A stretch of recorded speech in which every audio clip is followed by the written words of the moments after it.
Hey folks, welcome back to the channel. So this video today is going to be kind of a more boring video where we're going to talk about the magazine compatibility. There's so many different compatibility and combination questions that I want to try to focus them individually. And when I say individual, I mean like per gun. So today I'm going to talk about the G&P CAR-15. This originally was from a YouTuber. I think he's a subscriber. He asked me this a while ago. And I started working on it like, I don't know, like 7 months ago, I think. And I got so sidetracked. So I'm sorry about that. I hope you're still subscribed. And I promise to get these out as soon as I can. So this is the best, this is super delay response, but hey, sorry, better late than never, I guess. So anyway, as some of you guys have known, this is the G&P CAR-15 right here. Very vintage model. You know, one of my, not my favorites, but I really like that look. Very compact. It looks like a cute shrunk down version of the M16A1. Now, the original magazine that it comes with actually is this 30 rounder. I don't know why G&P does not make 20 round magazines. I've heard that you can get those Pro Wind 20 rounder mags with some fitment issues. I've never been able to get my hands on them. They've always been out of stock. I don't even know where you can get them anymore. But this is the one that comes with it right here. And this one obviously fits perfectly well. I did some shooting tests. I'll pull up the results on the screen in a little bit so you can take a look at how these stack up. But if you're gonna take one thing away from it, if you have this model right here, the G&P, I would say the best thing for you to do in terms of magazine issues or magazine interchangeability is stick with the G&P. Whoops, oh no. That just hit my scope for my XM. But stick with the original G&P magazine. That's the best performance, most consistent performance. And by the way, it's been, I don't know, 1 or 2 years, and people always say that this magazine is supposed to leak, and because it's like kind of structurally built interestingly differently in terms of, it's kind of an awkward structure in terms of the O-ring seals. But it hasn't leaked yet, and this thing has been solid. So I would say very good.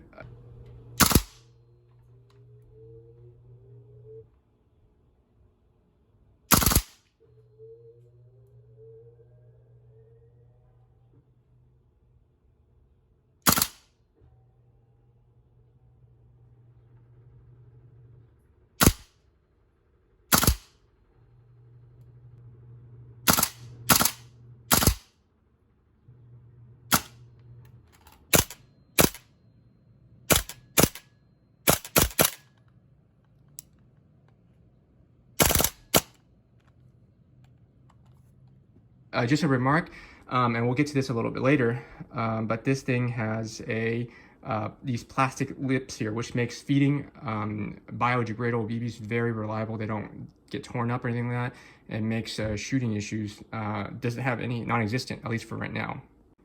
I do wonder, however, if, because we'll talk about later, this is not about Viper Tech, but a lot of the Viper Tech magazines, you know, people say they're compatible with the WA or G&P system.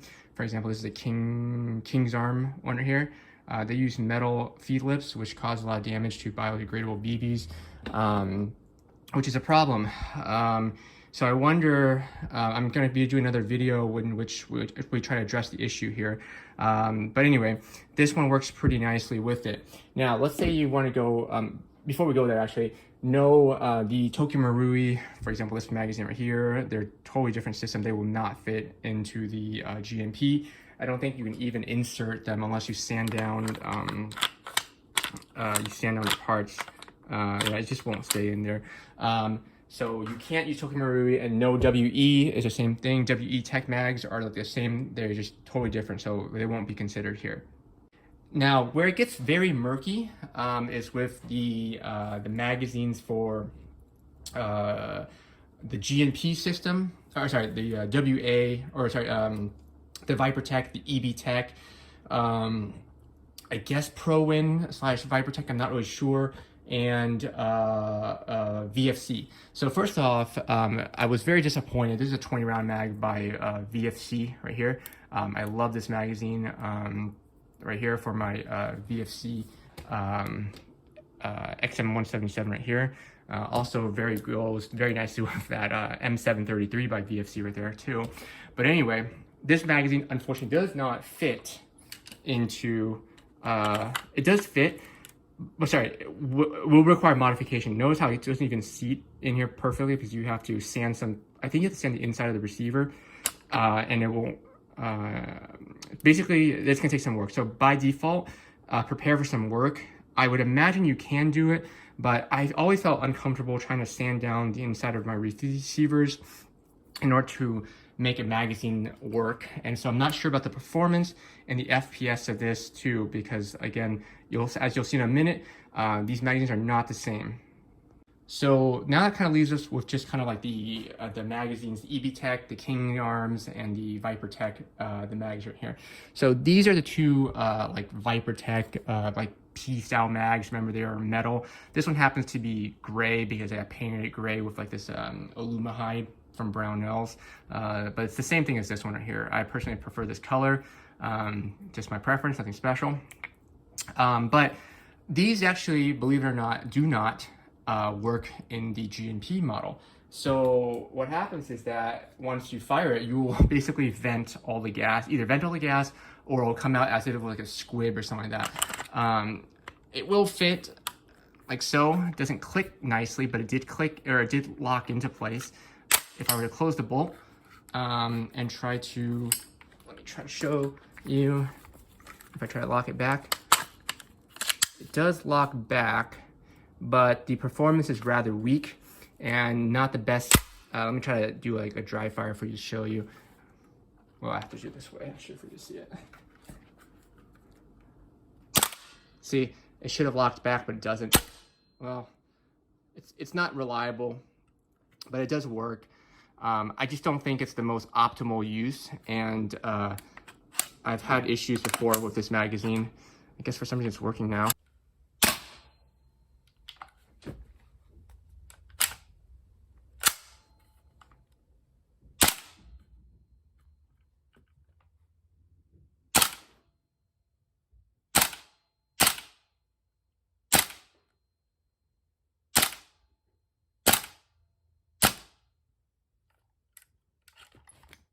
But the other thing is sometimes these Viper Tech magazines in itself are inconsistent. If you notice, there's a little rubber patch right there for this one because I had to boost up the lock, the little part right there for the bolt catch from our Viper Tech. So this one does cause some issues, but that's not really Viper Tech's issue, or sorry, the magazine issue. But again, it's not optimal. I've had some issues with it. It does, again, it can work. I just don't think it's optimal. Next up though, comes the, I'm pretty sure these were EB Tech, or I'm not sure they were Viper Tech or not, but they are the 20 round type of style mags. I believe they're from Viper Tech, and these are actually really awesome for the Viper Tech system. Despite having the metal feed lips right here, for some reason, these mags have fed flawlessly for me, and have never been an issue. I really like these actually. And so, unfortunately though, as you guessed, what happened here? There we go. Yeah, so it doesn't fit, right? So it's probably gonna require some modification right there, which is very unfortunate because this is the type of model here where you would want a 20 round style mag.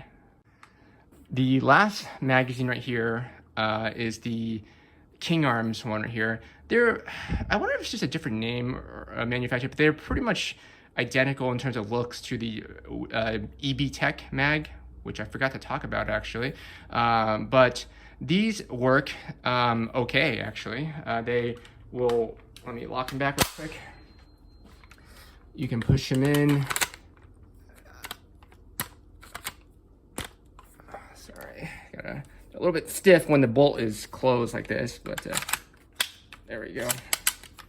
So when it's when the bolt's locked back, it's much easier to fit the magazine in. They'll fall out freely, like so. So very good. and it does lock back. And so this is the one magazine I think fits out pretty well for this gun. Bolt locks back. Let me pull up to demonstrate. Locks to the rear. This is an issue with the gun itself, not the magazine. And then, as far as we're gonna demonstrate, give me a lock back, please. Perfect. So this one, like I said, this one works perfectly. I mean, it's a little bit weaker than the original G&P, but I think it's good enough. So King Arms is pretty good. However, I totally forgot that I've had a second King Arm mag that I bought after I saw how good this first one was, and it was a completely different story in which the mag well, or the magazine, was just too large to fit the G&P model. So, like I said, it's still best to stick with the original because who knows what the tolerance of these magazines are. Now, it gets tricky because I don't have an active EB Tech mag today. I do have this one right here. It's a lightweight EB Tech mag, but this is, I have to take this off because I'm in the middle of fixing something right now for this magazine. But what's interesting about this one is this has feeding issues on its own. Again, I think it comes down to the metal feed lips. Right here, this is on top of it. It normally goes on top right here. And basically it tears up biodegradable ones, so you'll have issues where the BBs are so scratched up, they're stuck in the reservoir and they won't feed up anymore because the spring is still stuck down on there. So these, if you're using biodegradables, I think that might be an issue, which I always do. I'm going to try to get some non-biodegradables and try to put them in here to see if that will change the story or increase the reliability. But I'm also trying the process of trying to see if I can fix the feed issue by putting a light coat of rubber onto the feed lips, or at least internally in the feed lips right there, to see if it will kind of protect the BBs as they enter the magazine. Hopefully this is an easier fix. I saw a very cool video from Explosive Enterprise of how to use other magazines like the Viper or the VFC ones over there instead. But I want to stick to using biodegradables if I can, while at the same time using these EB Tech mags. They do fit in there, and so, which is a good thing. Performance, I would say, is roughly similar to the KWA, or sorry, the King Arms mags right here. So those are the kind of my takeaways from there. I was actually very surprised actually that these two Viper Tech ones worked, because the last video I filmed about this, it kind of just like vented a bunch of gas, or it kind of just like did squib type of shooting right there. So that was kind of the gist of it for those two. So I hope you guys kind of, at least the one person who asked about this question, found this a little bit helpful. I don't have any GHK mags. Sorry, that's the only one I've never had a GHK, so I never used them, so I don't know. So bottom line is, if you're going to be using the Colt model 607 right here, try to stick with the original magazine, if you can, by G&P. If you can't, you can get 30 round mags by King Arms EB Tech. Acknowledge that there might be some issues. It's possible that you can resolve those by using non-biodegradable BBs instead, but that's an issue.